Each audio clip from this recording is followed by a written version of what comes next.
We are highly favored and greatly blessed by the Lord Jesus Christ. So tayo po yung kanyang mga minamahal. Tayo ang kanyang apple of the eye. Iniingatan, prinoprotektahan. So we don't have to fear anything kahit anuman. Regardless kung ano yung mga naririnig natin ng mga negatives na nangyayari sa paligid po natin. Dahil ang pag-ibig ni Hesus Kristo, pag yan na naghari sa puso mo, yung kapayapaan niya, yan ang lalamon sa buong being mo.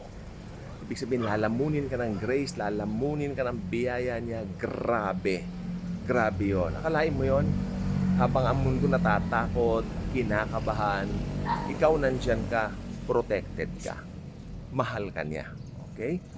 Alam ninyo, yung mga nangyayari po sa paligid po natin ngayon, especially sa buong mundo, ito po naman talaga ay inihula na po ng banal na aklat, ang Bible.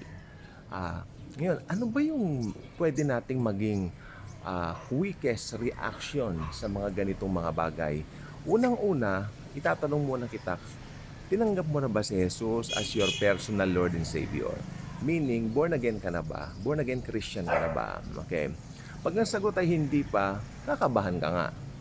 Matatakot ka sapagkat hindi mo alam kung bakit nangyayari ang mga bagay niyan, no? At kung gagawa ka ng solusyon, ang gagawin mong solusyon ng mundo, hindi yung solusyon ng Diyos. Dahil nga, lack of knowledge regarding the truth of the Lord, no? Pero kung ikaw ay mananampalataya naman na, binabati kita sapagkat pare-pareho nating alam na ang pag-ibig ni Kristo, siya po ang nagbibigay sa atin ng tunay na kapayapaan. Hindi ang kung ano-ano pa man. Kasi ang sabi ni Jesus, my peace I leave with you. My peace I give unto you, not as the world gives, but my peace I give unto you. Isa pong napakalinaw na katotohanan na ipinangako ng Panginoon po sa atin, no?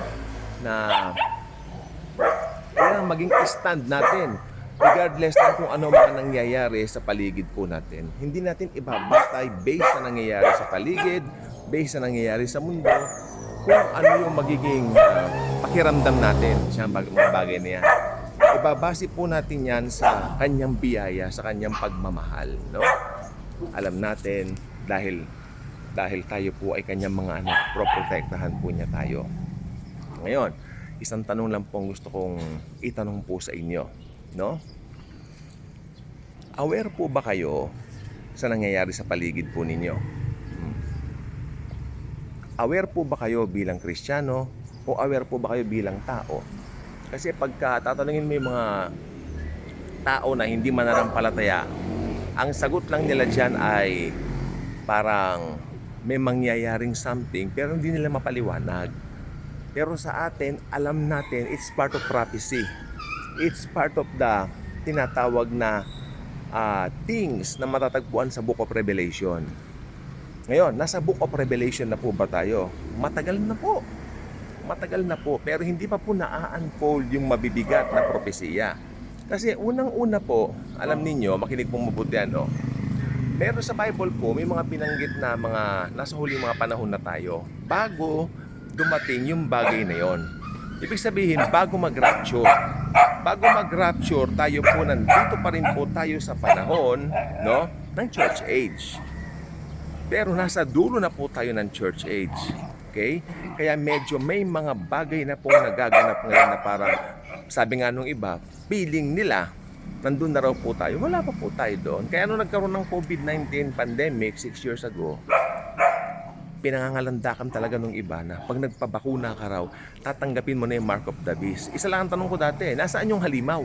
Puro kayo mark of the beast, nasaan yung halimaw? Wala. Okay, wala. Yung pong pandemic niya, wala po yun. Patikim lang po yun. At least may patikim what will happen pagdating ng araw, no?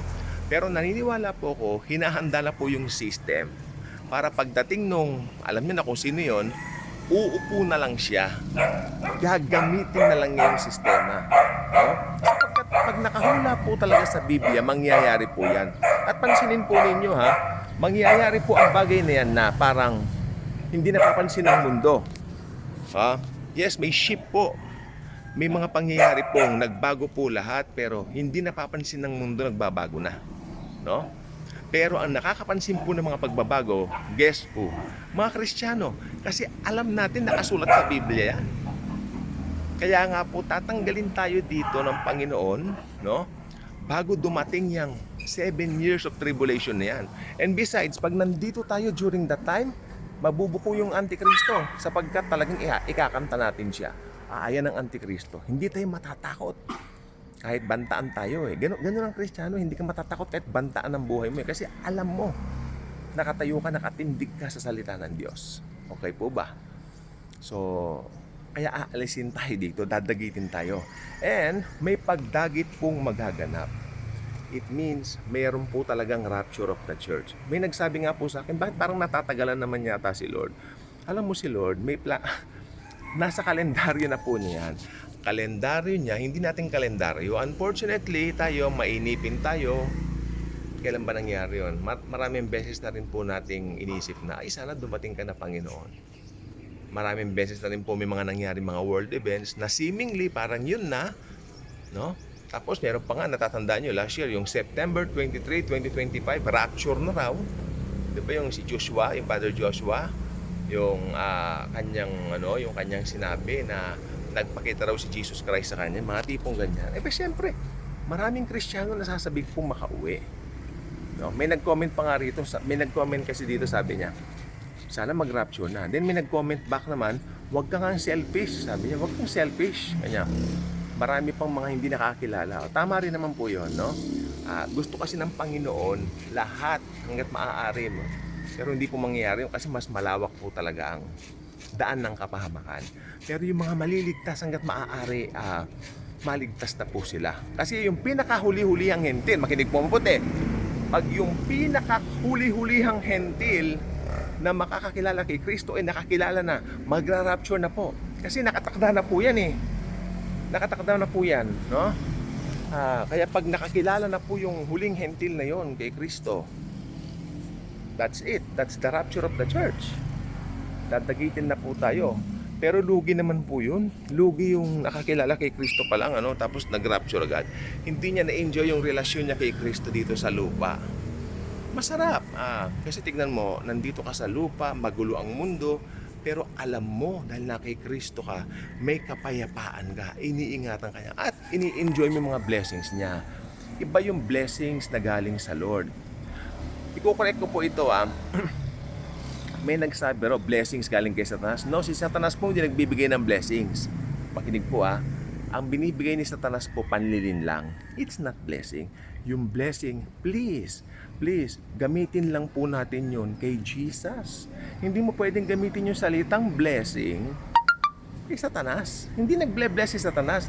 Si Satanas, ang pwede mong gamitin sa kanya, nagbibigay ng curse, nagbibigay ng sumpa, yan Satanas. Nagbibigay ng pasakit, nagbibigay ng parusa, yan po si Satanas. Yan ang kanyang karakter. Not Jesus Christ. Si Jesus Christ po, blessing talagang binibigay. Okay? Real blessings come from the Lord. And besides, the blessings come from the Lord. Wala na pong ibang blessing. Sapagkat ang blesser isa lang. Pag sinabi mong blessing ni Satanas, ibig sabihin, blesser din pala si Satanas, which is not true. Okay, I hope na correct po kayo doon. Huwag niyong sasabihin, ay blessings ni Tani. Hindi nag-bless si Satanas. Si Satanas, nanlilin lang. He's the father of all lies. If you will remember, Jesus told that doon sa mga tao. Okay? So, kukunin ko po yung Bible dito. Ayun, nalagay ko doon yung Bible. Nakita niyo ba? Dahil, yes, may babasahin tayong talata. No? I will read this bago. Yan. Ako, baka abutan tayo ng oras eh. Hindi ba? Ayan po. Ayan po. Be anxious for nothing, but in everything, by prayer and supplication with thanksgiving, let your request be made known to God. And the peace of God, which surpasses all comprehension, will guard your hearts and your minds in Christ Jesus. Okay? So, yan, pati Bible ko, pinakikilaman ng aso. Grabe, wala akong masay. So, yan pong gusto ko pong sabihin po sa ating lahat. So, hindi tayo dapat matakot, sapagkat ang takot, yan po ang may halong pasakit. And anything na pasakit, hindi po sa Diyos, kundi po sa diablo. Okay? So, subscribe na po. And always remember, Jesus loves us all. Thank you. God bless.